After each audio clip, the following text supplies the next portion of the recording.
않습니다. 잘 먹고 잘 살면 절대 전쟁할 생각 안 합니다. 그래서 북한을 위해서도 계속 기도해 주시기를 바랍니다.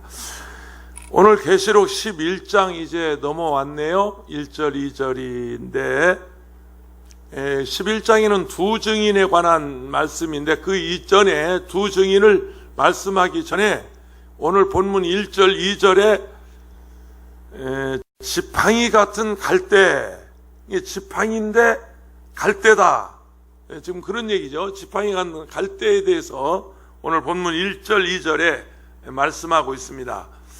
세 가지 심판 얘기했어요. 7 인의 심판, 7 나팔 심판, 7 대접 심판. 그 가는 중에 이제 막간에 여섯째 나팔을 불고 여섯째 인을 떼고 일곱째 인을 떼기에 그 막간에 사건이 나오고, 그리고 일곱째 나팔을 불고 여섯째 나팔을 불고 일곱째 나팔을 불기 이전에 그 막간이 지금 오늘 이 10장 11장이 본문입니다. 그런 내용입니다. 그런데 하나님은 땅에 거하는 불신자들을 심판하지만 구조가 그렇게 되어 있어요. 요한계시록의 구조는 불신자는 심판이고, 그리고 택하신 하나님의 자녀들은 보호해 주시고 구원해 주신다. 1장에서부터 맥이 그렇게 지금 흘러가고 있어요. 그런 어떤 그런 구조를 가지고 우리에게 지금 말씀하고 있습니다. 본문은 여섯째 나팔과 일곱째 나팔 사이에 그 막간입니다. 1부인데요. 하늘에 힘센 천사가 내려왔고, 그리고 손에 펴인 두리마리가 있었다. 그 힘센 천사는 하나님에게 맹세하기를 7 천사가 나팔을 불면 마지막 때 하나님의 비밀이 지체되지 말고 이루어지기를 바랍니다. 속히 이루어지기를 바랍니다. 탁 두루마리를 들고 지금 하나님께 서원을 하고 맹세를 하고 하나님께 그렇게 간청하는 내용을 우리가 10장 마지막 절에서 봤습니다. 그리고 다시 하나님의 음성이 들립니다. 그 힘센 천사가 가지고 있는 두루마리를 가서 취하여 가져다가 그걸 먹으라. 사도 요한들어 두루마리 책을 먹으라는 거예요. 내 입에는 달지만 내 배에서는 그게 쓸 것이다 하는 의미를 말씀하셨습니다. 그러면 그 먹었던 하나님의 말씀 두루마리를 다시 사도 요한에게 다시 나가서 전하라. 예언의 말씀을 증거하라. 이런 말씀을 지난 금요일 시간 우리에게 하나님이 주셨습니다. 요한은 두루마리를 받아먹자 그 두루마리의 말씀을 소화해서 다시 나가서 또 이 예언의 말씀을 전하는 거예요. 다시 증거해야 되는 거예요.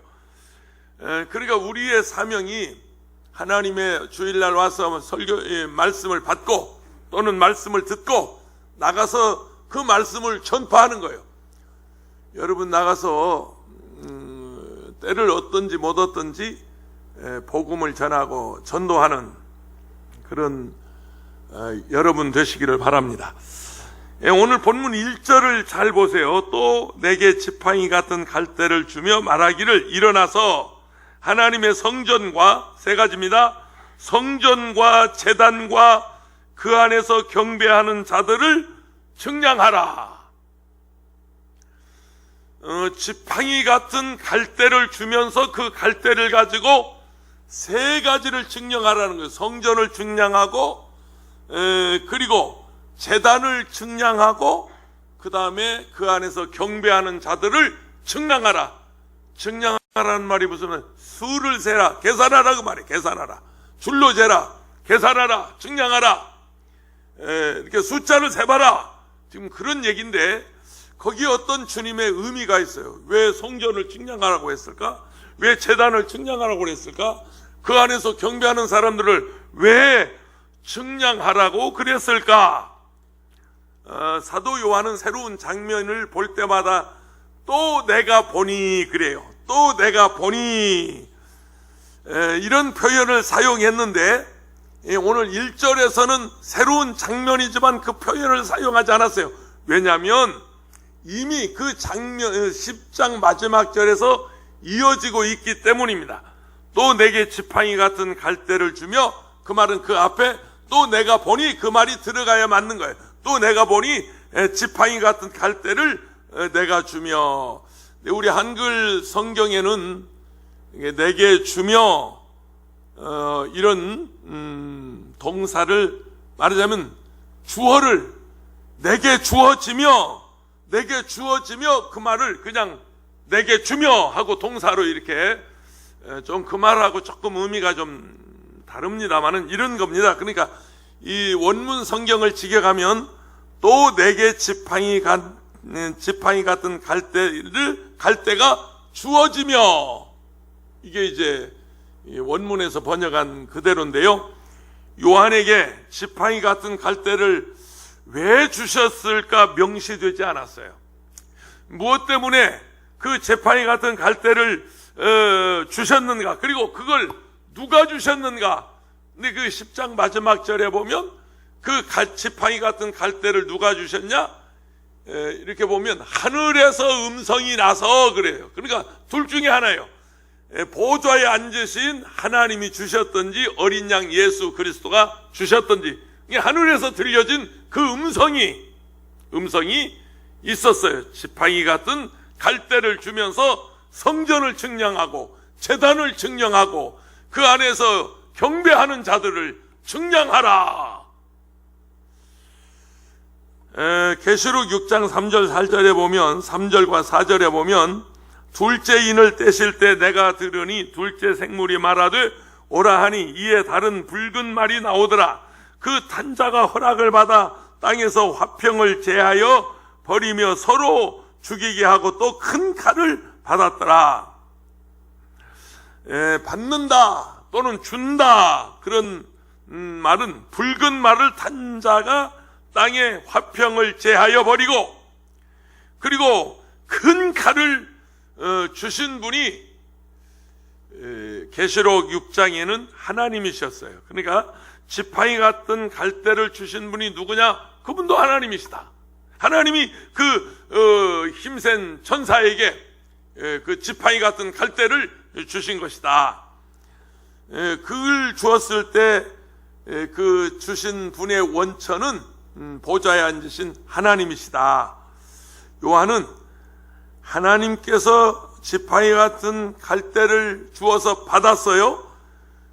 당시에 그 요단강 주변에는 이런 갈대밭이 많이 있었는데, 갈대는 여러분 잘 아시다시피 대나무처럼 속이 비어 있고 그리고 가볍습니다.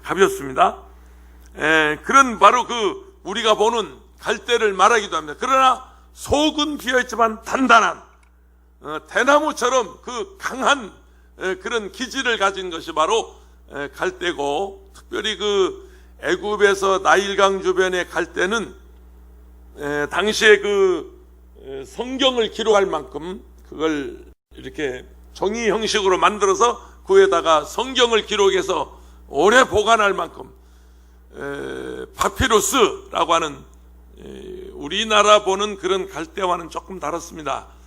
제가 어렸을 때 그런 나무를 보았는데, 파피루스를 제가 보았거든요. 실물 파피루스를 보았습니다. 그런데 어디 농장에 가니까 파피루스를 거기서 기르고 있는데, 그 강가에서 자라는 이렇게 각진 나무가 있어요. 일반 갈대는 대가 둥글지만 그건 이렇게 삼각진 그런 그 모가난 그런 갈대를 말합니다. 그걸 이제 껍질을 이렇게 넓혀서 그걸 이제 역청을 발라서 종이처럼 사용했던 바로 그런 그 갈대를 말하는 것입니다. 그러니까 우리가 여기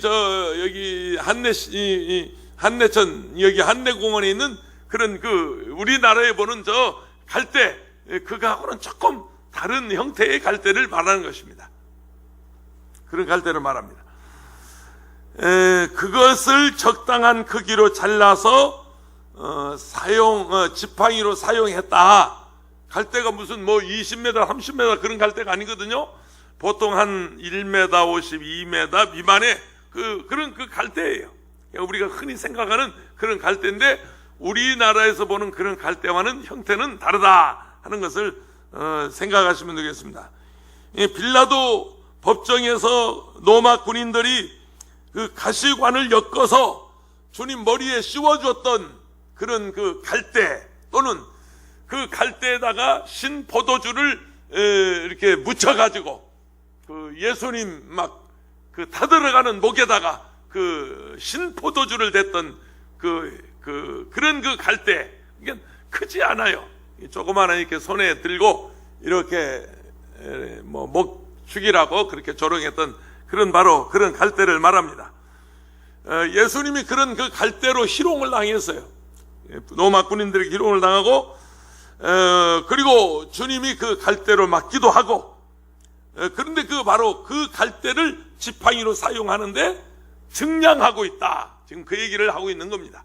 성전을 측량했고 제단을 측량했고 그 안에서 경배하는 자들을 측량했는데 그러면 왜 그랬을까?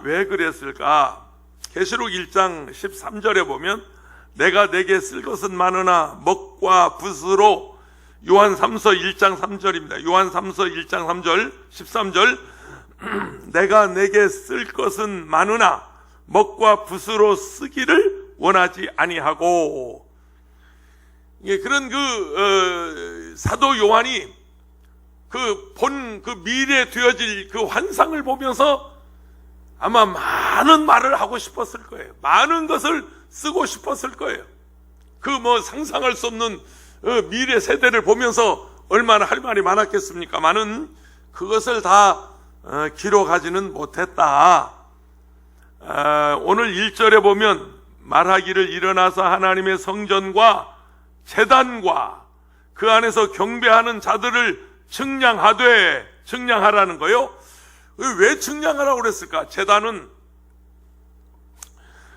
제사장만 들어가는 성소가 있고요. 성소가 있고 그리고 1년에 한 번 대제사장이 들어가는 그런 그 지성소가 있어요. 성소와 지성소가 있고 그 다음에 이제 성전 마당이 있어요. 오늘 본문에 나옵니다만은 제단과 향단과 번제단을 말하는 일반 제사장들이 들어가는 마당이 있고 그 다음에 1년에 한 번 대제사장이 들어가는 그 지성소가 있습니다. 그러니까 성소라는 말은 그 일반 제사장들이 들어가는 성소, 대제사장들이 들어가는 그 성소를 측량했다. 그걸 전부 줄로 재고 있었다는 말입니다. 원어 성경에서는 그 성전의 좁은 의미를 바로 그 성막, 성전, 어떤 한정된 건물을 의미하고 있습니다. 우리가 일반적으로 신약시대에 말하는 우리 모든 이런 성전을 말하는 게 아니고 그 지금 성전은 그 솔로몬 성전, 스룹바벨 성전, 모세 시대, 출애굽 시대 그 성막, 지성소, 성소, 지금 그런 그 한정된 공간을 말하고 있습니다. 그리고 그 안에서 경배하는 자들을 측량했다는 말은 이스라엘 12지파의 12,000명씩 14만 4천을 이렇게 인을 쳤죠. 그래서 신천지가 말하는 14만 4천인데 그 14만 4천은 유대인 중에서 예수 믿는 사람들, 예수 믿고 구원받은 사람들, 그런 사람들을 하나님이 골라내시는 건데 유대인 전체 12지파에서 14만 4천을 선택했다. 그 말은 그 유대인 12지파 중에서 예수 믿고 구원받은 사람들, 언제나 우리 주님은 예수 믿고 구원받은 사람에 대한 관심입니다. 그들을 하나님이 선택했어요. 그런데 여기 성전과 제단과 그 안에서 경배하는 자들을 측량했다는 말은 그 12지파 14만 4천 외에 흰옷 입은 무리들, 각 나라와 방언과 그리고 족속과 아무도 능히 셀 수 없는 큰 무리가 계시록 7장이 나오죠. 올라오는데 저들이 어디서 온 자들이냐? 큰 환란에서 나오는 자들입니다. 그래서 계시록 7장 14절에 가보면 그들이 흰 옷을 입었더라. 이 옷이 무슨 옷이냐? 어린 양의 피에 그 옷을 씻어 희게 한 자들입니다. 다시 말하면 예수 믿고 구원받은 사람들. 할렐루야. 천국은 예수 믿고 구원받은 사람들이 가는 곳입니다. 참 이 구원의 비밀이 참 신기하고도 놀라운데요. 참 어떤 때는 내가 뭐 수많은 장례식을 집례하면서도 야, 이거 이렇게 신앙생활을 엉터리로 하고 그냥 뭐 이렇게 교회도 잘 안 나오고 그랬는데 이 사람을 어떻게 내가 천국 갔다고 말할 수 있을까? 천국 갔다고 말할 수 있을까? 하고 어떤 때는 내 자신도 어떤 회의가, 의심이 올 때도 있어요. 올 때도 있어요. 우리 어머니처럼 오랫동안 교회 못 나오셨어요. 권사님이지만 거동이 불편해서 우리 어머니처럼 오랫동안 교회 못 나오셨어요. 우리 집사람이 맨날 어머니 섬기면서 어머니 예수님 그리고 천국 그리고 예수 믿고 구원받고 천국 얘기하고 늘 그런 얘기를 옆에서 해주고 그랬습니다만은 어떤 경우에는 그런 분 있잖아요. 이 교회를 우리 지금 박성근 집사님, 안수지 감독님, 아버님 같은 경우에 오늘 또 얘기를 들어보니까 짤막하게 그 동네에 있는 그 감리교를 열심히 몇 주간이라도 몇 달이라도 열심히 어머니 아버지가 다니셨단 말이죠. 나는 지금도 언제 한번 가서 물어보자고요. 왜 그 감리교 목사 새로 왔다는데 야 동네에서 조상 났는데 왜 문상도 안 왔냐? 나는 늘 그때부터 마음에 걸려. 지금 내 마음에 아니 바로 옆집에서 교회 나오는 분이 돌아가셨는데 아니 어떻게 목사가 문상도 하나? 그런 법이 어디 있어? 그리고 왜 그러냐 그랬더니 마침 그때 그 담임 목사가 이렇게 체인지되는 과정이었다고 그러네. 체인지 이렇게 바뀌어졌대요. 감리교는 중앙 집권제이기 때문에 감독이 가라 그러면 가라고 오라 그러면 옵니다. 우리 순복음교회하고 좀 다릅니다. 중앙 집권제입니다. 그때 마침 이제 그 담임 목사가 바뀌는 과정이 아니 그렇다면 더 와야지. 동네 옆집에서 조상이 났는데 교회를 나온 분들인데 아니 자기들이 집례를 못해도 그렇다면 더 와서 상주를 찾아봐야지. 더 와서 가족들을 찾아봐야지. 내가 여기 새로운 목사입니다 하고 인사해야지. 언제 한번 가서 물어보자고요. 내가 꼭 물어보겠어요. 모르는 목사 같으면 가르쳐야죠. 저희 매형이 일찍 돌아가셨어요. 저희 그 큰 매형이. 그러니까 조카 6을 두고 돌아가셨는데 아무튼 저희 누님이 그때 아마 40대 후반에 돌아가셨나 그런 것 같습니다. 아마 50 전후로 해서 우리 매형이 돌아가셨어요. 지금 우리 누님이 80 어머니보다 10몇 살 차이. 80 지금 훨씬 넘었습니다. 80대 중반 어머니가 86이나 7 아니면 5이나 이렇게 됐습니다. 85, 6세 지금 누님이 되셨는데 그 누님이 40대에 돌아가셨습니다. 40대 말 40대 후반 그렇게 돌아가셨으니까 오래됐죠. 그때 저는 한 40년 벌써 이렇게 됐나요? 40년 더 됐나? 더 된 것 같아요. 내가 오살리 기도원에 그때 강사로 있었습니다. 그러니까 79년도인 것 같습니다. 79년도 가을쯤인 것 같습니다. 지금부터 한 정말 40년 됐네요. 40년이 넘었네요. 그때 이제 제가 매형이니까 문상 가지 않았겠습니까? 근데 그 동네에서, 시골 동네에서 조금 떨어진 동네 그 교회를 나갔어요. 이제 전도를 해서 예수 믿어야 된다고, 하나님께 기도해야 된다고, 막 현신의 권사님 재단도 따라다니고, 우리 오살리 와서 기도도 하시고, 그리고 이제 그 동네에 있는 교회도 나가고, 저희 매형하고 누님이 그러셨습니다. 그래 이제 상을 당했는데 그 담임 목사가 왔어요. 담임 목사가 와서 장로님들 모시고 와서 이제 문상을 하는데 이제 그 부서울 강씨라고 그 집안들이 전부 예수를 안 믿어요. 모두 예수를 안 믿으니까 그 집안 어떤 규례에 따라서 이제 이렇게 상을 피우고 이렇게 무슨 불을 피우고 촛불을 켜고 이제 상을 차려놓고 그러지 않았겠습니까? 근데 그 담임 목사가 장로님들하고 오셔서 싹 둘러보더니요, 그냥 둘러보더니 그냥 나가는 거예요. 그냥 나가는 거예요.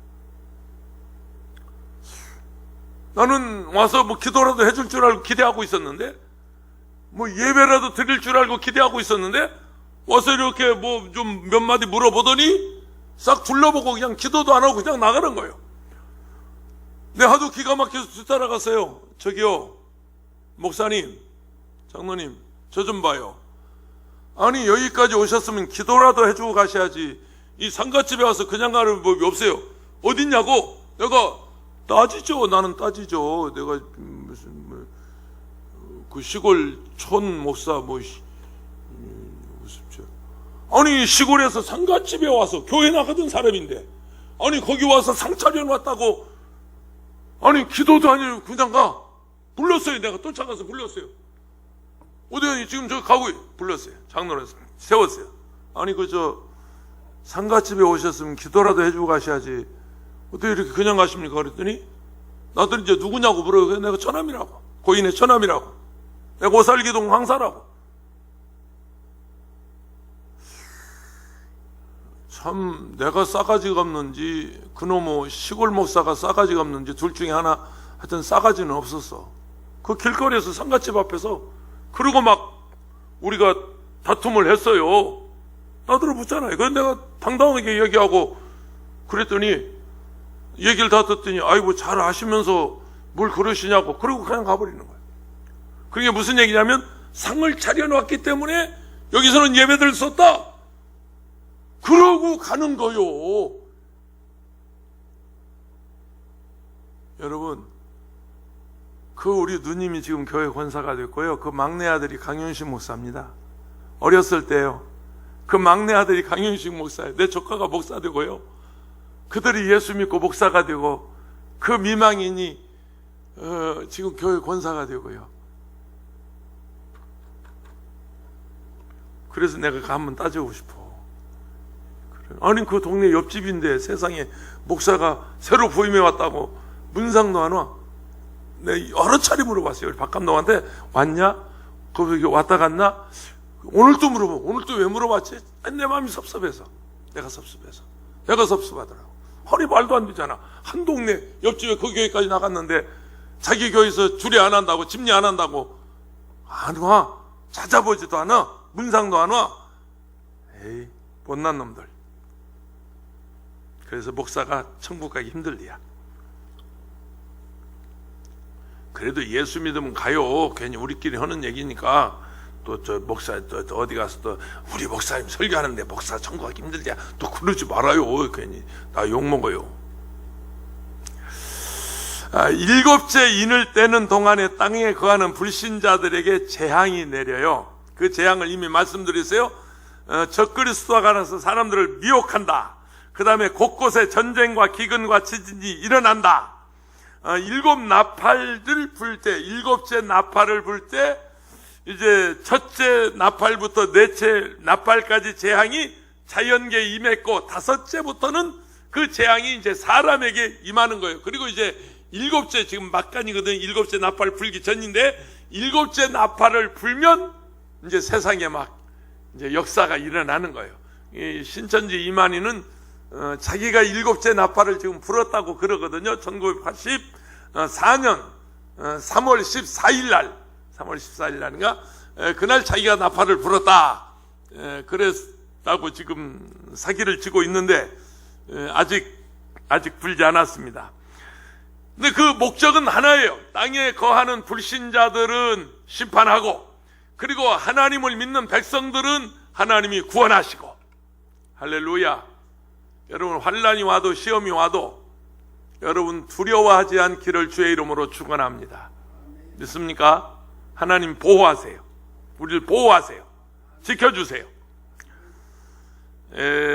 두 번째가 이제 2절인데요. 성전 바깥마당을 측량하지 말고 그냥 두라 그럽니다. 그 1절에서는 성전과 제단과 마당에 경배하는 자들 측량하라고 그랬고, 2절에서는 성전 바깥마당은 측량하지 말고 그냥 두라. 이것은, 그 다음에 이것은 이방인에게 주었은즉, 그걸 이제 이방인의 뜰이라 그럽니다. 성전 마당을 이방인의 뜰, 그건 아무나 들어올 수 있는 거예요. 이방인에게 주었은즉 그들이 거룩한 성을 42달 동안 짓밟으리라. 이게 무슨 얘기냐면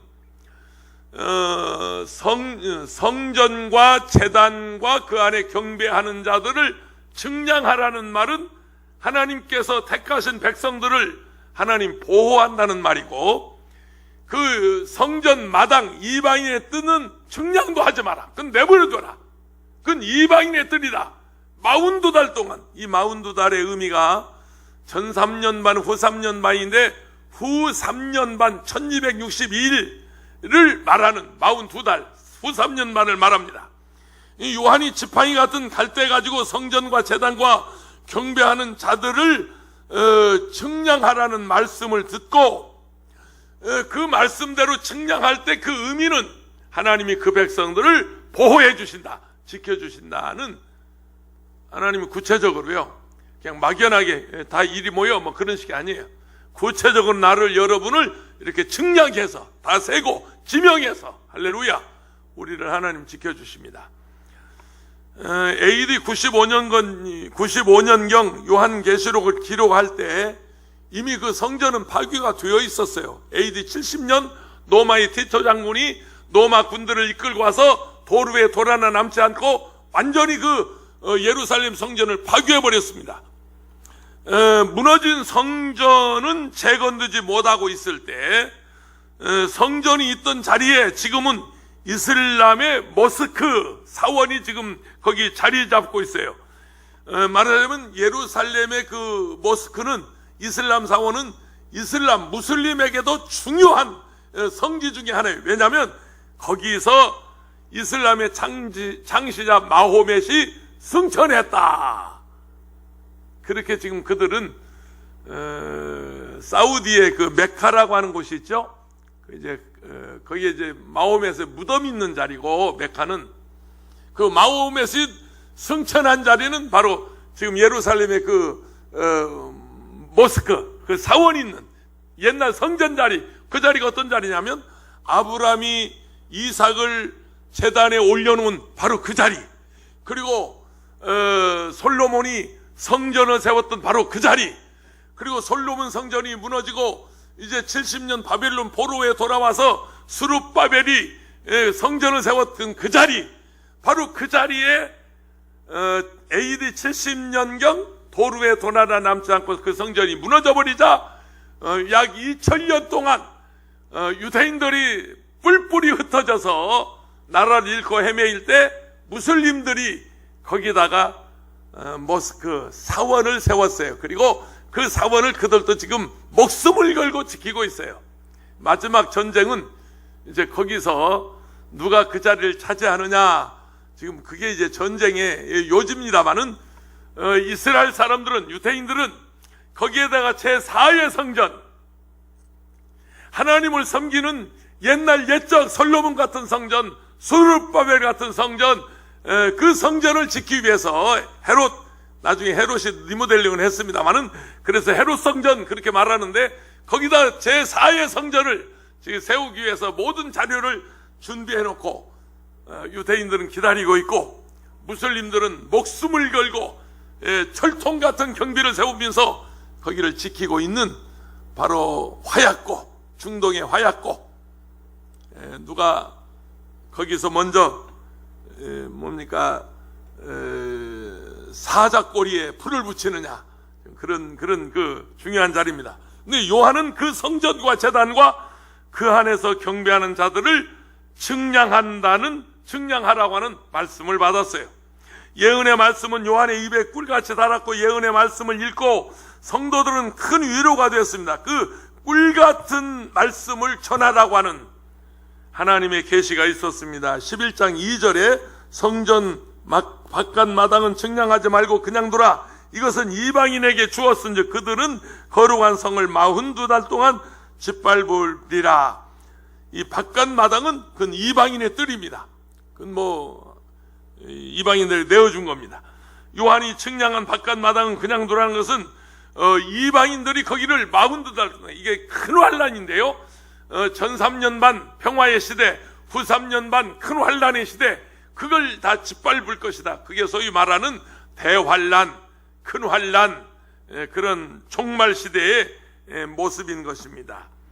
당시 예수님 당시에 그 성전 바깥들은 이방인들이, 돈 바꾸는 자들이, 또 거기서는 장사하는 사람들이 와서 막 우글우글했어요. 그래서 예수님이 들어가서 내 아버지의 집은 만민이 기도하는 집인데 내 아버지의 집을 강도의 굴혈로, 강도의 소굴로 만들고 있다. 그러면서 막 부들기 파는 사람들, 돈 바꾸는 사람들 막 상을 엎어버리고 채찍을 가지고 그들을 다 몰아내버리는 바로 그 이방인의 뜰. 예수님께서 화내신 장면이 바로 그 장면인데요. 성전에 들어가서 왜 그랬냐면 당시 그 상인들과 정경유착이죠. 요즘으로 말하면 정권을 잡은 그 제사장들과 거기서 벌어먹고 사는 그 상인들과 유착이 돼서 거기에서만 쓰는 화폐가 있어요. 요즘 뭐 지역 화폐가 있듯이 성전에서만 쓰는 화폐가 있어요. 그러니까 하나님께 드리려면 그 성전 화폐로 바꿔서 드려야 돼요. 그리고 거기서 이제 노얄티를 챙기는 거예요. 구전을 먹는 거예요. 그리고 짐승도, 비둘기도, 양도, 뭐 염소도, 하여튼 짐승도 거기서만 쓰는 짐승이 있어요. 그걸로 해야 제사장이 받아요. 거기 걸로 해야 표시를 해놓고 거기서 그거 장사하는 사람들이 그걸 팔면서 돈을 바꾸면서 거기서 이제 말하자면 사익을 챙기는 거예요. 사익을 챙기는 거예요. 그걸 예수님께서 가서 둘러엎어버리고 성전을 깨끗하게 청소하시고 마지막에 예수님이 그 십자가에 지기시기 전에 그런 역사가 있었습니다. 성전과 제단에서 경배하는 자들은 성도들로 마지막 때 성도들은 모두 측량하라는 말이 뭐냐면 우리말로 다른 말로 말하면 측량하라는 말이 검인받는다 그 말이에요. 검증받는다. 그래야 할 거 아니에요? 다 검증받는다. 이게 검인받는다. 검증받는다. 그래서 하나님이 그 백성들을 그 검증받은 사람들, 측량해서 검인받은 사람들, 이 사람들을 하나님이 보호해 주세요. 할렐루야. 그게 이제 예수 믿는 사람들에게 주어진 하나님의 축복이고 그것이 하나님의 은혜입니다. 성전 바깥 마당은 내버려둬요. 그거 뭐 짓밟아 버릴 것이고 다 멸망할 자들이고 그건 다 이방인들이고 어차피 지옥 갈 자들이고 그들은 다 불거덩이 들어갈 사람들이니까 그건 뭐 우리 주님에게 관심이 없어요. 그동안 재앙들을 당하면서 땅에 거하는 자들이 뭐 안 했어요? 회개하지 않았어요. 뭐 7째 인해재팡, 7째 나팔재앙, 7째 대접재팡 이런 엄청난 재앙들이 쏟아지는데도 이 예언의 말씀을 듣고도 비아냥대고 참수하고 조랑하고 천국이 어딨냐고 말하고 예수 믿으면 밤매 죽이냐고 말하고 교회 가면 코로나 걸린다고 말하고 아니 조심들 좀 하지. 나 이게 한국교회 이미지 흐려져서 큰일 났네 정말. 마치 교회가 어떤 이 우한 폐렴에 말하자면 진원지처럼 신천지서부터 이상하게 지금 한국교회가 이렇게 막 몰리네요. 아니 우리 예수 믿는 자 조심해야죠. 별대 조심해야죠. 며칠 전에 그 가톨릭 대학교 무슨 미생물과 교수가 텔레비 그 어떤 종편에 나와서 그분이 설명하는 걸 들었습니다. 제가 이렇게 텔레비 잠깐 보면서 근데 그분이 잘 설명하더라고요. 예배를 드릴 때는 감염이 안 생긴대요. 예배 장소에서는 감염 생긴 일이 없었다네 그동안. 왜냐하면 한국교회가 이렇게 일렬로 앉아서 예배드리고 그리고 마주보지 않고 비말이 섞이지 않고 이렇게 떨어지지 않고 이래서 예배 장소에서는 감염자가 없었는데 지금 그 뭐 안산의 뭐 개척교회 목사들 또 어디 무슨 뭐 성경 공부 뭐 원어 성경 공부 그리고 제주도에 여행 갔다 온 이 안산 안양 군포 목회자들 그들은 뭐 했냐면 모여서 같이 먹고 웃고 떠들고 특별히 안산 개척교회 목회자들은 무슨 신유 집회한다고 전부 막 붙잡고 마스크도 쓰지 않고 그 동영상 공개돼 마스크도 쓰지 않고 막 안수하니까 비말이 전부 막 튀기는 거죠. 입에 침이 튀기고 그냥 그래서 그렇게 막 확진자들이 많이 나온 거예요. 그러니까 아주 설명을 그분이 잘하더라고요. 그 비디오를 보면서 그 가톨릭 대학교 생물학 교수가 예배를 드리면서는 감염자가 없었다. 그런데 그렇게 함께 모여서 식사하고 안수하고 대화하고 같이 찬송하고 어제 어느 모임에 가니까요, 그 이제 국민의례를 하는데 애국가를 못 부르게 하더라고요. 호텔에서 애국가를 왜 그러냐고 그랬더니 애국가를 부르면서 비말이 튀길까봐 비말이라 서로 조심하는 거예요. 버페 식당인데 이렇게 나와서 먹고 들어갈 때 다시 알코올 심지어 일회용 장갑까지 갖다 놓고 그리고 마스크 쓰지 않으면 음식까지 못 가게 아주 얼마나 철통같이 그 방역 수칙을 잘 지키는지요. 일반 호텔도 그렇게 지킨단 말이에요. 교회에서는 더 잘 지켜야죠. 우리 예수 믿는 사람들은 그런 일을 더 잘해야죠. 믿습니다. 아이고 좋아하네. 믿습니다. 좋아하네. 아이 그럼 누구는 안 믿냐? 너만 예수 믿냐? 그래가지고 지금 이 한국 교회가 지금 이 절단 강산 지금 난리가 나고 있지 않습니까? 우리 조심하자고요. 바로 지금 그런 것을 말합니다. 그러니까 우리 택하신 자들을 하나님이 이렇게 보호해 주시고 지켜주시고, 근데 다만 그 이방인의 뜰은 하나님이 이렇게 내버려둔, 뭐 죽든지 말든지 뭐 신천지 망하든지 말든지 하나님은 큰 관심 없습니다. 이제 세 번째가 2절인데요. 하나님의 뜻이 예정하신 대로 된다. 예정하신 대로 된다. 성전 마당 방을 측량하지 말고 그냥 두라. 이것은 이방인에게 주었은즉 그들이 거룩한 성을 42달 동안 짓밟으리라.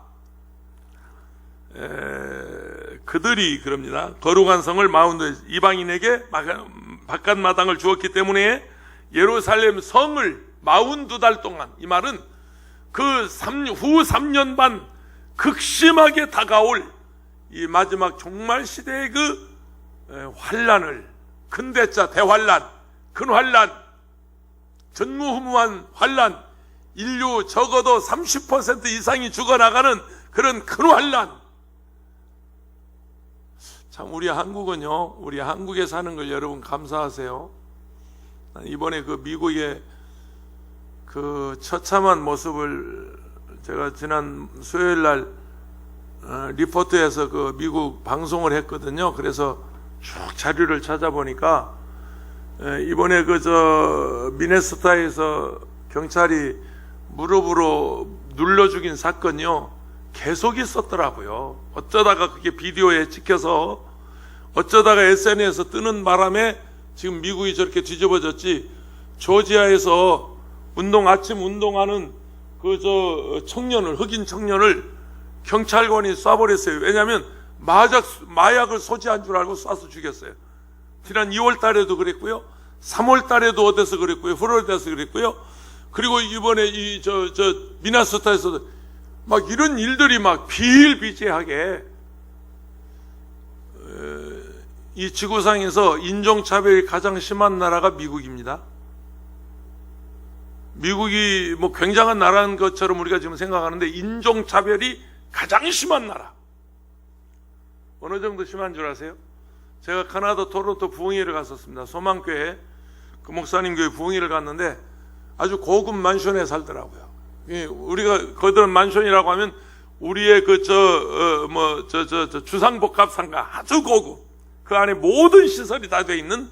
그래서 깜짝 놀랐어요. 뭐 목사님이 이렇게 좋은 집에 사냐고 그랬더니, 예, 집은 좋은 집인데 제가 반값에, 헐값에 구입했습니다. 그래. 어떻게 그렇게 구입했냐 그랬더니, 원래 그 맨션은 백인들만 사는 집이래요. 100% 백인들을 위해서 집을 지었는데, 어느 날 흑인 변호사니까 흑인이라도 변호사가 어떻게 집을 구했는지 그 집에 와서 만션에 와서 사는 거예요. 그 아파트에 와서. 거기에 있는 당시 160 몇 세대라고 내가 들었습니다. 그 고급 만션에 백인들이요 100% 다 나가버렸어요. 그 아파트를 그냥 주는 대로 받고 반값에 3분의 1 값에 그냥 주는 대로 받고 다 팔고 다 이사가 버렸대요. 왜 그러냐 그랬더니 아무리 네가 돈이 많아서 이 아파트에 살는지 모르지만 우리는 흑인하고 같이 못 산다. 다 나가 버렸어요. 또 하나 토론토에 장충체육관만한 교회가 있습니다. 제가 그 부흥회 그 바로 건너편 우리 조건태 목사님 교회에서 내가 3일 동안 부흥했는데 우리 순복음 교회입니다. 장충체육관만한 예배당에 그 돔 그 복판에 십자가 하나 딱 고여 있어요. 그래 저게 뭐냐 체육관 있냐? 근데 왜 십자가 있냐? 물어봤더니 설명을 하는 거예요. 그 교회 목사님이 담임 목사예요. 담임 목사. 담임 목사가 백인 목사야. 근데 이제 백인 중심의 당회, 백인 중심의 교인, 뭐 전 재직들이 백인 중심인데 흑인들이 와서 예배를 드리고 그냥 헌신을 하고 그러니까 당회장 목사님이 당회를 하면서 건의를 한 겁니다. 자, 이제 우리 교회도 흑인 장로님을 세우고 흑인 권사님도 세우고 흑인 안수집사님도 세웁시다. 재직 예배에 우리 흑인을 세웁시다. 그러니까 백인들이 똘똘 뭉쳐가지고 백인 목사요. 목사님 선택하세요. 흑인입니까? 백인입니까? 그 목사가 뭐라고 알겠어요? 그래서 하나님은 피부 색깔 때문에 차별하지 않습니다. 원론적인 얘기했어요. 그랬더니 그 교회에 나오는 백인들 100% 한 사람도 나올 게 아니고 똘똘 뭉쳐가지고 나가버렸어. 다 나가버렸어 교회가.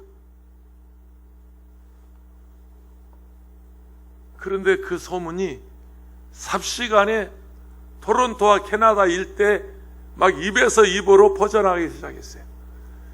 그래가지고 흑인들이 또 뭉치는데 대단. 흑인들이 캐나다 토론토에 사는 흑인들이 그냥 너나 할 것 없이 다 그 교회 나오는 거야. 그게. 그 지금 캐나다 토론토에서 제일 큰 교회가 그 교회입니다. 거긴 또 이제 100% 또 흑인 중심이야. 그렇게 인종차별이 심해요. 인종차별이 그렇게 심합니다.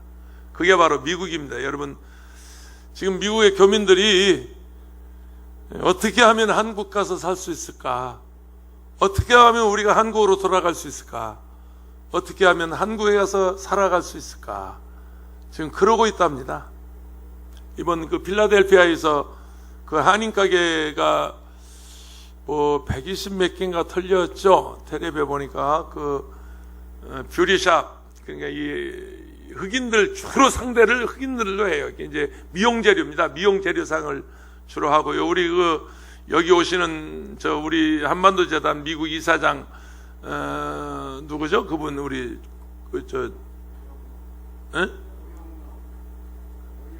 오영록 회장. 오영록 회장이 이 양반이 그 뷰리샵 사위가 협회 회장이에요.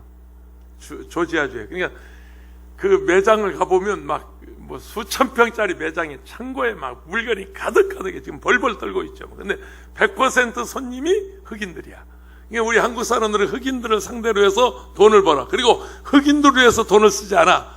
그냥 뭐 고급차 다 타고 고급 저택에 수영장 있는 집에 살고 그냥 막 인류 대학 다 보내고 애들, 그리고 흑인들을 상대로 해서 흑인들을 위해서 쓰지 않으니까 흑인들이 동양인, 아시아인, 특별히 한국계 타깃이에요. 중국 사람도 마찬가지고요.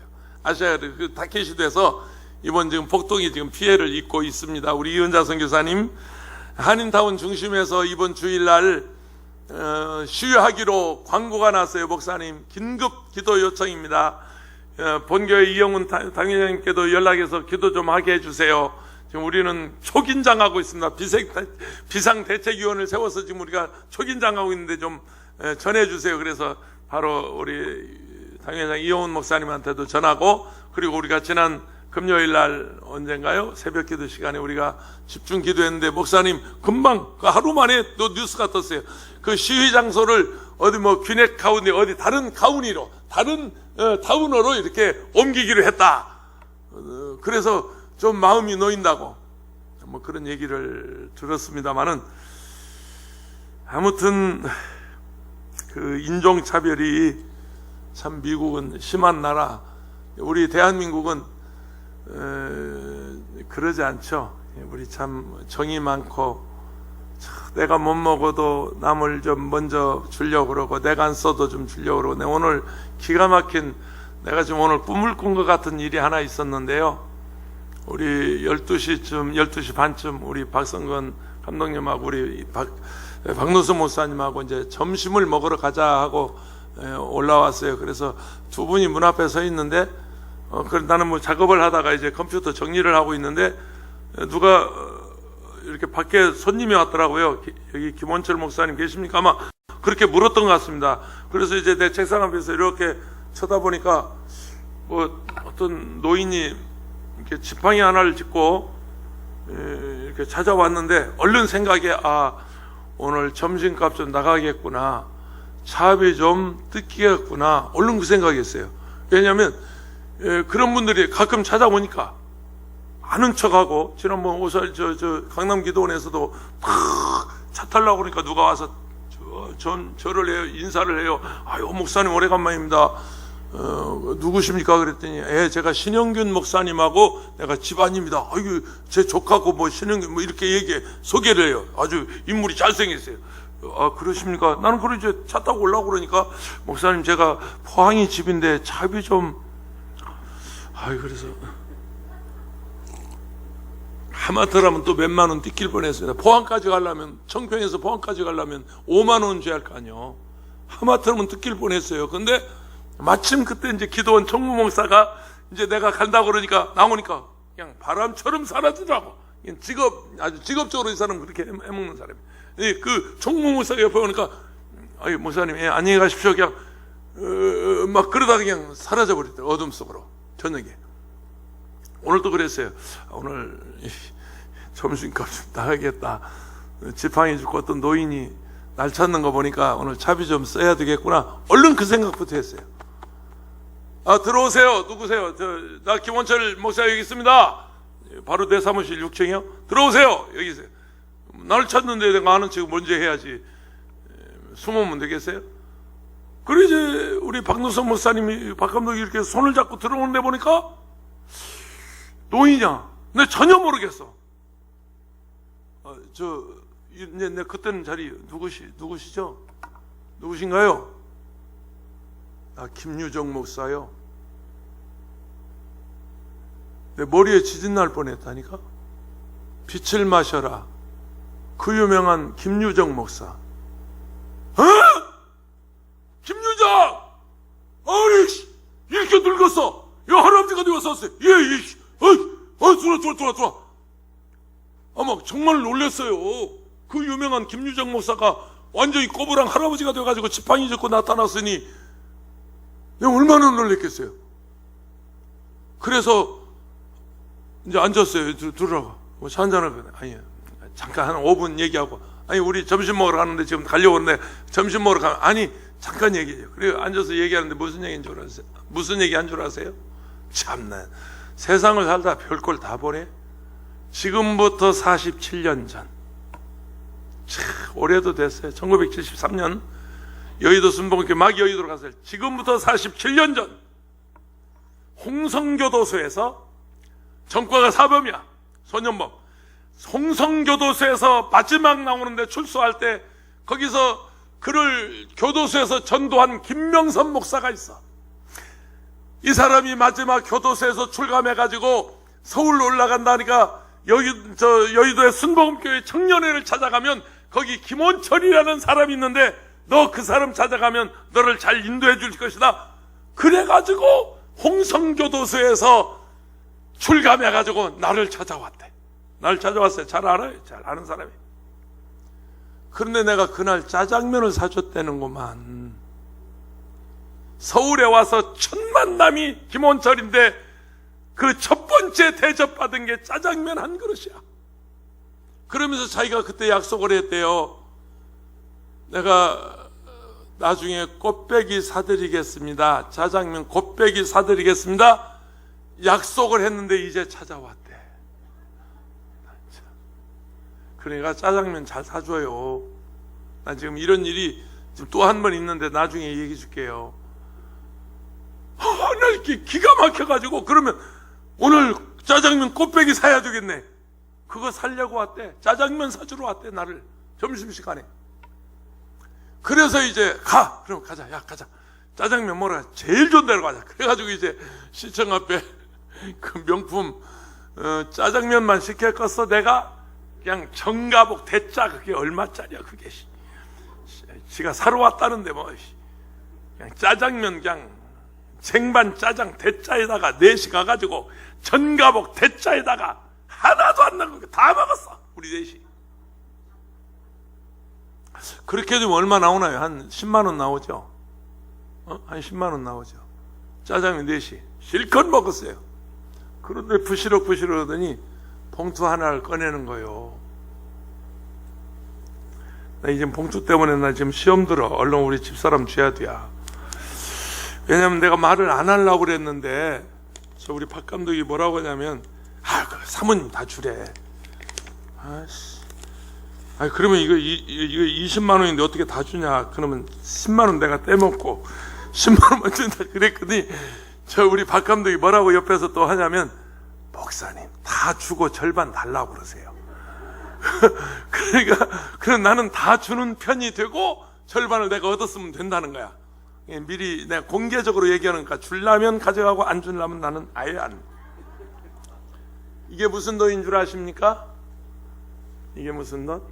이 사람 이걸 주면서 손에 쥐어주면서, 내가 김원철 목사 결혼식 할 때 갔는데 어려워서 그때 뭐라 그래요? 축의금을 못 냈대요.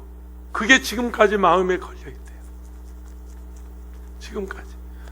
이게 47년 전 얘기입니다. 결혼식장에 가서 축의금 못 낸 게 마음에 걸려서 오늘 이렇게 돈을 넣어가지고 왔어요. 짜장면 한 그릇 얻어먹고 평생을 기억하고 있대요. 그 한 그릇을. 그 짜장면을 사주면서 제가 2마디를 해줬는데 나는 모르죠. 자기가 오늘 하는 말이에요. 그걸 지금까지 가슴에 안고 산대요. 나보다 나이가요 10살 더 먹었어요. 우리 정호일 안수 집사님 연세하고 똑같습니다. 80 다 됐어요. 나 그렇게 나이 먹은 줄 몰랐어요. 근데 그 짜장면 사주면서 내가 2마디를 했대요. 교회 믿지 말아라. 교회를 의지하지 마라. 목사들 의지하지 마라. 목사들 믿지 마라. 그 얘기를 내가 해줬는데 자기는 그 말을 가슴에 담고 지금까지 살고 있대요. 그때 목사님이 내가 한 말이 살아보니까 목사예요.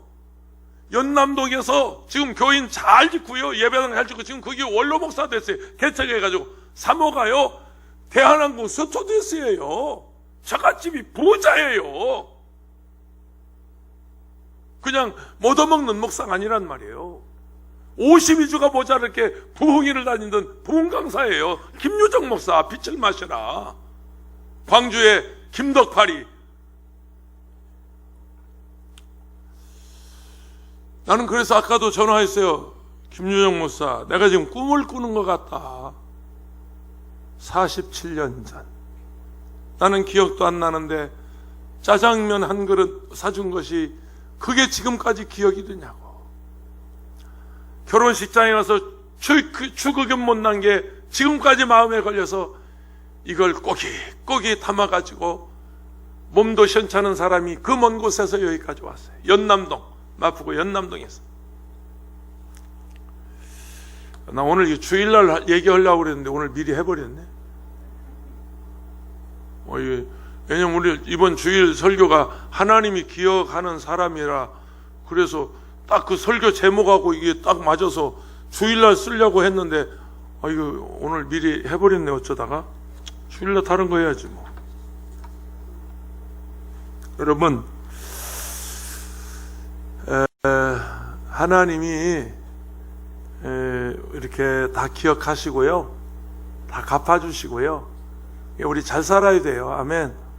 우리 정말 잘 살아야 합니다.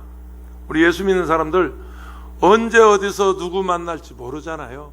사람이 언제 어떻게 될지 아무도 몰라요. 그러니까 우리 끝까지 깨끗하게, 할렐루야, 여러분 잘 살 수 있기를 축원합니다. 끝까지 깨끗하게 예수 잘 믿기를 바랍니다. 아멘. 예수 잘 믿자고요. 신앙생활 잘하고요. 그리고 바로 살자고요. 바로 살자고요. 오늘 참 아주 감동적인, 정말 눈시울이 뜨겁고 가슴이 뭉클한 그런 일이 종일 교회에 있으면서 오늘 그런 좋은 일이 있었습니다. 혹시 나한테 짜장면 얻어 잡수신 분 계시면 저 꽃배기 꼭 사줘요. 그 대신 나한테 그때 축의금 못 낸 분 있으면 지금이라도 가져와요. 46년 전 결혼했으니까 1974년 4년 여의도 청년선교회 제가 총무 때, 이야, 그 내가 나보다 나이가 10살이나 더 먹었는데, 아니 내가 어떻게 그때 그런 말을 했냐 그랬더니 그 사람 오늘 김유정 목사 하는 말입니다. 그때는 김원철 목사가 어른 같았대요. 그러면 지금 어른 아니냐? 내가 그 말은 안 물어봤습니다. 자기들에게 그 당시에 김원철 목사는 어른처럼 그렇게 커 보였대요. 등치가 커서 큰 게 아니고, 제가 그때 생각해도 그런 것 같습니다. 언제나 이팔머리 아시죠? 20%, 80%. 언제나 포마드 바르고, 언제나 넥타이 말고, 언제나 양복 입고, 정장하고 다니던. 자기는 그때 당시 그렇게 내가 어른처럼 보였답니다. 그래서 짜장면 사주면서 그 했던 말을 지금도 가슴에 담고 평생을 목회하고 살았다는 아주 귀한 간증을 들었습니다. 모든 것은 하나님이 예정하신 대로, 성경이 말씀하신 대로 되어집니다. 이 요한계시록 우리가 지금 재밌게 공부하고 있는데요. 앞으로 이제 10장, 11장, 12장, 13장 갈수록 신천, 신지, 새하늘, 새 땅, 미래에 되어질 일들이 이렇게 파노라마처럼, 그림처럼, 한 폭의 화폭처럼 우리에게 보여지고 있습니다. 하나님 아버지, 참 우리